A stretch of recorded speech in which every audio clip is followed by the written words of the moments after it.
guys, welcome back to Eddie's Guide. Mac here bringing you a module breakdown on, well, I don't know. I haven't actually come up with anything yet, so I'm just going to take a look. You guys of course know what I'm doing this on, but at present I don't. You guys have read the title, obviously. I haven't, because I haven't made one. So I'm just going to look around here. I don't know what to do. I don't know, I could do one on Alpha Shield. I like that module now, because well, the people in my corporation say that it's no good. I kind of like it now though, just to spite them. So I've fully upgraded it, and now I'm going to start using it in Red Stars. Oh, I'm going to get destroyed from that. I'll just use it in Red Star level 4 and below. Well, Red Star level 4 mainly just for farming. Save on Hydra usage quite a lot. But you know, I don't think that I'm going to do Alpha Shield now. I think, well, I'm upgrading this, so you know what, I'll do it on Omega Shield. That's the stuff, I'll do it on Omega Shield. Right, things you need to know about Omega Shield. Well, Omega Shield is usually sort of compared to Passive Shield. The differences, of course, being that Omega Shield, unlike Passive Shield, well, Omega Shield, for starters, it has higher strength. At level 1, Passive Shield has 5,000 strength, and Omega Shield has 8,000. Second thing you're going to notice about the differences between Omega Shield and Passive Shield, sort of hinted by its name, is passive, meaning that you do not need to activate it. Omega Shield, on the other hand, is activated. It has a usage time of 5 minutes, and whether or not it is destroyed or not, whether or not it's broken, it will always keep that 5 minutes, meaning that there is technically no cooldown. I'm going to demonstrate this now by sitting here and waiting 5 minutes for my Omega Shield to run out, and then, well, activate it again to prove to you that there is no cooldown after the shield runs out. The only thing is that if your shield does get destroyed, as I've mentioned before, you do have to wait until those 5 minutes are up before you are able to reactivate it. So now we wait 5 minutes.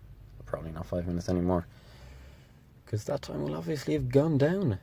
Oh yes, one other thing. In my last video on Time Warp, I did mention that Time Warp does not affect your research station. However, it has been brought to my attention that I was wrong on that.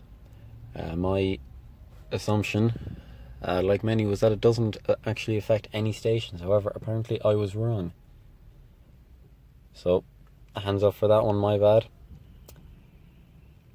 Here we are, 3 minutes and something seconds, I can't quite read that. 3 minutes 15-ish left on this. So now we have time to talk about things. So Hydra usage, that's something important. Okay, so Passive Shield at level 4, I believe, where it has 8,000 hull strength. Anyway, whatever it is, the same as level 1 Omega Shield. It uses 15.5 hydro per AU, which means that you would have to travel about roughly 10 red star sectors in order to use the same amount of, in order to use 600 hydrogen. Yes, of course, level 1 Omega Shield using 600 hydrogen. Passive Shield greatly increases the amount of hydrogen that you need to expend in order to move your ship. Here we can see my Passive Shield is level 5, that's 19.8 additional hydrogen per astronomical unit. Not astronomical unit, because then this place is really big. Yeah, since 1 astronomical unit, well, the Earth is 1 astronomical unit away from the Sun. That's 93 million miles away, so going by that, they are quite large. But they aren't, of course, because it's some sort of other unit to describe distance. I'm not 100% sure what sort of length it really would be. Anyway, back to the point, which is Omega Shield. So here we can see, no additional hydrogen usage to the movement of the ship normally, so you can just go around the place however you want without activating it. No hydrogen use. However, passive shield is always there, meaning that it is always using up hydrogen, lots and lots of hydrogen. And of course, this isn't a big, is not a big factor for me, since actually I think in every single video that I've done, which is only 3, let's face it, 4 I think, anyway, in every single video that I've done, I have had completely full hydrogen. That is because I feel the need to fill up my hydrogen before each video, just in case I will need it. Don't ask me why, because I don't really know. Anyway, so here we can see Omega Shield 26 seconds away from being empty, after which I will reactivate it. This of course has its uses. You're in combat, your shield is about to be completely depleted, you activate it again, getting double your strength out of it. Meaning that of course it ends up being more beneficial than passive shield in that setting. Okay, so here we are going to here we are going to show an example of it being used in a White Star to prolong the life of your ship, and in this case actually made the difference between ship getting destroyed and ship not getting destroyed and being safe. This actually took me a while to find an example of this being used, because I don't know, I just didn't really look hard instead of the other ones that I did. Here we have an example here. My Omega Shield is about to run out. I'm engaging in battle. And here we are, my Omega Shield is depleted, 50 minutes left on it. And I am about to activate it around about now. I am not activating it. I have just been killed. My ship is being destroyed. Okay. How about this one here? We have Trash Spider, a corp mate of mine. Has EMP'd, allowed his Omega Shield to deplete fully. The timer to run out fully, and he's now activated just about. Jeez, that really was just about. And he's gotten away safely. Where of course mine did not, because I did not reactivate my Omega Shield. So it is actually recommended that you would set your Omega Shield to activate, even if you aren't engaging in battle, set it to activate so that doesn't happen to you, that you end up having your ship destroyed. You saw that mistake by me. That led to, my ship getting destroyed. So, another thing is that before you enter a White Star, you can activate your Omega Shield. When you actually enter into your White Star, that's your shield will still be activated.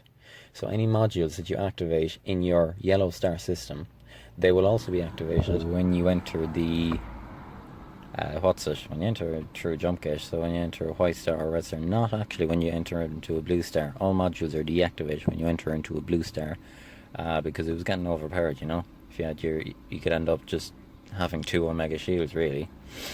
So now, every module that is activated while entering through that jump gate for a Blue Star gets deactivated.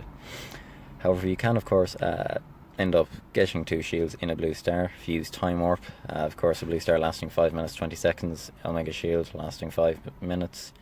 You use a bit of Time Warp there, you can have that down to say 4 minutes. You've got the last minute there with your refreshed Omega Shield. But back to White Stars anyway. I would recommend that you leave, let's say, I'd recommend that you activate your Omega Shield either instantly before entering a White Star, or 30 seconds, anywhere between that. If you leave it too long, then your Mega Shield is running out before you even engage in battle. That's pointless, really. And you can't just jump into a White Star and then activate it, because you cannot activate it during preparation time, meaning that your Mega Shield won't run out fast enough. You've got, of course, that 12 hours of prep time, meaning that your Mega Shield is losing, it's losing time. It's using its cooldown during that preparation time as well. However, it does not if you try to activate it during then. You can't. So I do believe that I have covered pretty much everything. Let's see. So Omega Shield has a higher hull strength than Passive Shield. Sorry. It is activated rather than being a passive module, so you have to actually press a button to activate it. Cooldown of 5 minutes. It doesn't have any cooldown after the shield time has expired. Just has that, solid 5 minutes, no break in between use. Meaning that, well, when you go into a White Star anyway, you can end up timing that to have, a good shield. I would recommend, again, somewhere between instantly and 30 seconds of an activation. Generally, between 15 and 30, depending on what role, of course, you are playing in the White Star. If you are being, an assassin, an infiltrator, you're going to want to leave it a little bit later, because you won't be engaging in battle until a lot later in the White Star. Whereas if you're part of a an attack team or something like that, you're going to be one of the first engaging in battle, so you're going to want to activate it that bit earlier. So that's about it. Time Warp, of course, and a Blue Star gets you your second bit of shield there for the inside that center sector, which of course is good. So I'm fairly sure that's it. So if you enjoyed the video, please like and subscribe, and leave a comment, whatever you want to do. All that stuff already. So until next week, hopefully next week, of course. This week said I didn't go to plan. I didn't upload a video last week, but let's not gloss over that.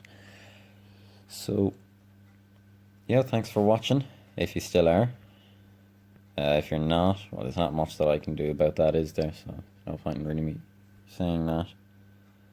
But goodbye, see you next week.